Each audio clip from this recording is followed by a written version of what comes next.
Hi everyone, welcome back to my channel. આજે હું તમારી સાથે શેર કરીશ મલ્ટી ભાજીમાંથી બનાવેલા એકદમ ટેસ્ટી ઢેબરાની રેસીપી.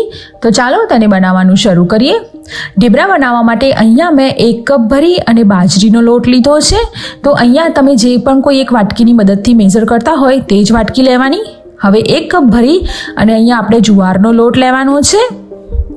હવે તેની અંદર અડધો કપ ભરી અને ઘઉંનો લોટ લઈ લેવાનો છે. આ ઘઉંનો લોટ જે આપણે રોટલી બનાવીએ છીએ તે જ છે, તો ઝીણો ઘઉંનો લોટ લેવાનો છે.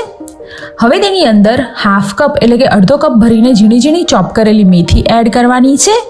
અડધો કપ ભરી અને ઝીણી ઝીણી ચોપ કરેલી પાલક એડ કરી દઈશું. અને તેની સાથે આ રીતે અડધો કપ ભરી અને ઝીણી ઝીણી ચોપ કરેલી લીલી ડુંગળી છે, પરંતુ મેં તેનો જે પાછળનો ગ્રીન ભાગ હોય છે તે જ લીધો છે, વ્હાઈટ પાર્ટ લીધો નથી. તો બસ આ રીતે આપણે તેને ઝીણી ઝીણી ચોપ કરીને લેવાની છે.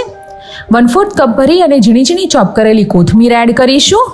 અને 4 મોટી ચમચી ભરી અને ઝીણું ચોપ કરેલું લીલું લસણ એડ કરવાનું છે. અને 2 મોટી ચમચી ભરી અને તીખાશ માટે લીલા મરચાંને આ રીતે મેં ઝીણા ઝીણા ચોપ કરી લીધા છે તે લીધા છે. તમે પેસ્ટ પણ યુઝ કરી શકો છો. હવે તેની અંદર 1 નાની ચમચી ભરી અને અજમો એડ કરવાનો છે. તેની સાથે અડધી નાની ચમચી ભરી અને લાલ મરચું પાવડર, થોડી હળદર અને તેની સાથે આ રીતે 1 ચમચી ભરી અને ધાણા જીરું પાવડર એડ કરવાનું છે. સ્વાદ પ્રમાણે મીઠું એડ કરી દઈશું. અને હવે તેની અંદર આ રીતે 1 નાની ચમચી ભરી અને છીણેલો ગોળ એડ કરવાનો છે. તમે ગોળની જગ્યાએ ખાંડનો પણ યુઝ કરી શકો છો. અને 2 મોટી ચમચી ભરી અને આ રીતે થોડું ખાટું હોય તેવું દહીં લેવાનું છે. આપણે વધારે ખાટું કે વધારે મોળું યુઝ કરવાનું નથી. થોડું સ્લાઇટ ખાટું હોય તેવું દહીં લઈશું, જેના લીધે ઢેબરાનો ટેસ્ટ ખૂબ જ સરસ આવે છે. હવે આ બધા જ ભાજી અને લોટને આપણે સરસ રીતે મિક્સ કરી લઈશું, જેથી કરી અને ભાજી છે તે લોટની સાથે બહુ સરસ રીતે મિક્સ થઈ જાય. તો અહીંયા મારો લોટની ક્વોન્ટિટી કરતાં ભાજીની ક્વોન્ટિટી થોડી વધારે છે. તો આ રીતે ઢેબરા બનાવવાથી ઢેબરા ખૂબ જ સરસ લાગે છે અને એકદમ પૌષ્ટિક, બહુ ખૂબ જ સરસ ટેસ્ટી બને છે.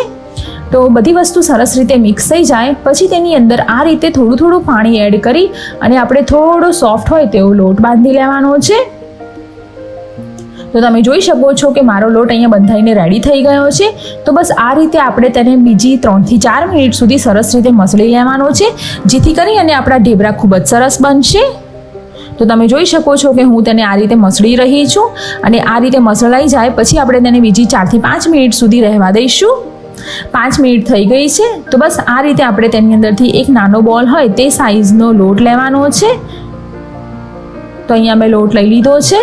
તેને આ રીતે બીજા કોરા લોટની અંદર ડસ્ટ કરી લઈશું, જેથી કરી અને આપણને વણવામાં આસાની રહે. અને આ રીતે ઓરસિયાની ઉપર મૂકી અને તેને એકદમ લાઇટ હાથે વણી લેવાનું છે.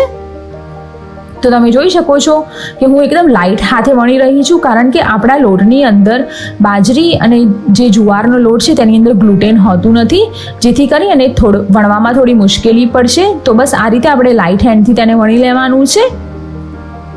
મારું ઢેબરું અહીંયા વણાઈ ગયું છે. તો આ રીતે ગરમ તવાની ઉપર આપણે તેને રોસ્ટ કરવા માટે રાખી દઈશું.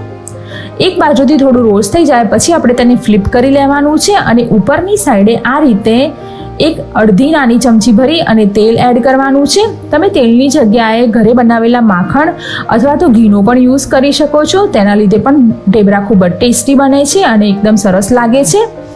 હવે ફરીથી આપણે ફ્લિપ કરી દઈશું અને જે સાઈડ કોરી છે તેના પર બીજું થોડું તેલ લગાવી લેવાનું છે. તો બસ આ રીતે તેની પર પણ થોડું તેલ લગાવી અને સરસ રીતે આખા ઢેબરા પર ફેલાવી લેવાનું છે. તો તમે જોઈ શકો છો કે હવે તેની અંદર આ રીતના ડાર્ક સ્પોટ્સ આવવા લાગ્યા છે. તો બસ આ રીતે આપણે તેને સરસ રીતે શેકી લેવાનું છે. થોડો ડાર્ક બ્રાઉન કલર ના થાય ત્યાં સુધી આપણે પરફેક્ટલી તેને શેકી લઈશું, જેથી કરી અને લોટ અને મેથી સરસ રીતે શેકાઈ જાય. મારું ઢેબરું અહીંયા રેડી થઈ ગયું છે. તમે ઢેબરાને દહીં અથવા તો ઘરે બનાવેલા ઘી, માખણની સાથે સર્વ કરી શકો છો અને ખાવામાં ખૂબ જ ટેસ્ટી લાગે છે. જો તમને આ મારો મલ્ટી ભાજીનો જે થેપલા છે તેનો વિડીયો પસંદ આવ્યો હોય તો મારી ચેનલને સબસ્ક્રાઈબ કરી અને તેની પાસે જે બેલ આઇકન છે તેને દબાવી લો.